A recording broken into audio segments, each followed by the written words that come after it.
The Ford government recently announced sweeping new regulations when it comes to building in the province of Ontario. What does that mean for our current lack of supply? Stay tuned to find out.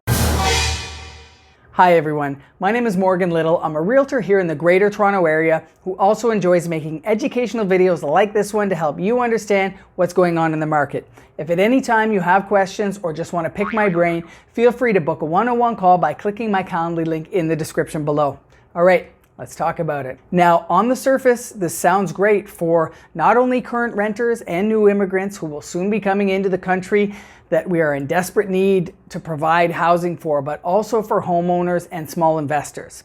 Let's take a deep dive into some of the proposed changes and see what it all means, Basil. The legislation named the More Homes Built Faster Act, or Bill 23, has not been passed yet, but it does seem likely that it will go through.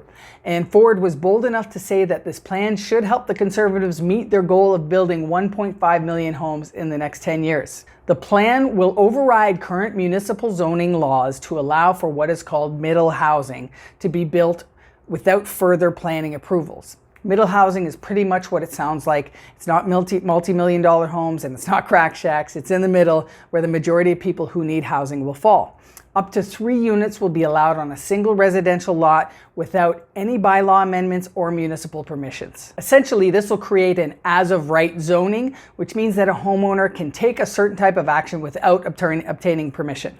On the example provided by the government, it shows a basement apartment and a garden or laneway house to be built on a property and rented out. Duplexes and triplexes could also be built on a single residential lot regardless of the zoning laws. This will make it so municipalities can't set restrictions on unit sizes or require more than 1 parking space per unit, which they do now in some cities. So honestly, it all sounds great. I know that mom and pop investors have had a hard time creating more inventory and building more units with the current red tape that's in place and with the current cost increases that have been happening.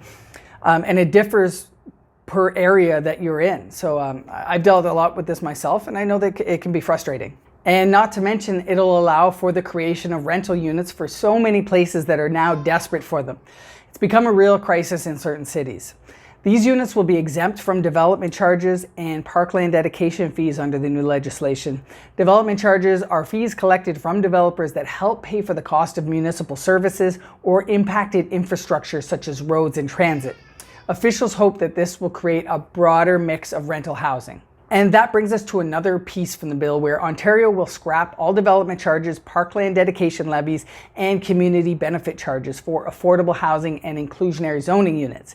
This should incentivize builders to create more of this type of housing now so that there aren't so many fees attached to it. Additionally, they'll remove the requirements for public hearings to let the community decide if they want certain buildings going up in their area. This is a haven for Nimbys to voice their opinion, so it'll probably upset some people, but I think it's for the overall good. Nimbys, if you don't know, stands for Not in My Backyard, which refers to people who contest new developments going up in their neighborhood. This should help streamline the process and speed it up for everyone involved. They've also touched on the issues with the Landlord and Tenant board, which has become extremely backed up and become a bit of a nightmare, especially for the smaller landlords who have tenants that just stop paying. They can't get a hearing with the LTB for upwards of a year or longer. The bill has said they will hire more adjudicators and update their computer systems to help reduce the hearing wait time by 2 to 3 months. We'll see what happens there. I think a full overhaul probably needs to be done, but that's a whole other video. Now, MPP Jessica Bell raised a point that I'm sure others will as well when she said, it does seem like the bill is good for building new homes. We have some questions whether the bill will build affordable homes. And that's a fair point, but I think overall it will have a bit of a trickle-down effect where people that can afford to rent or buy some of these newer middle homes will now have the option to, and therefore create more room in the existing housing that's in place already. And of course, nothing is perfect, but I do believe creating more housing in general is a step in the right direction. Now, labor and material costs are going to be a factor for sure. And you know, as we build more, there will be more demand for labor, so it could have an impact on the available workforce and drive up renovation costs again, like we saw earlier in the pandemic. Something to watch out for sure. So like I said, it hasn't been passed yet, but we should see it come to fruition in summer 2023. We'll have to see when the details come out of what the requirements will be. But they should be relatively minor, things like setbacks and stuff like that. But I think overall this will help improve our lack of supply, which has really been the core issue through all this.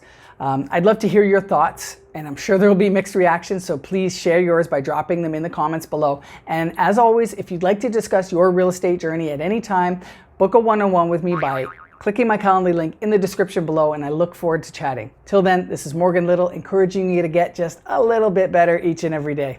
Be well.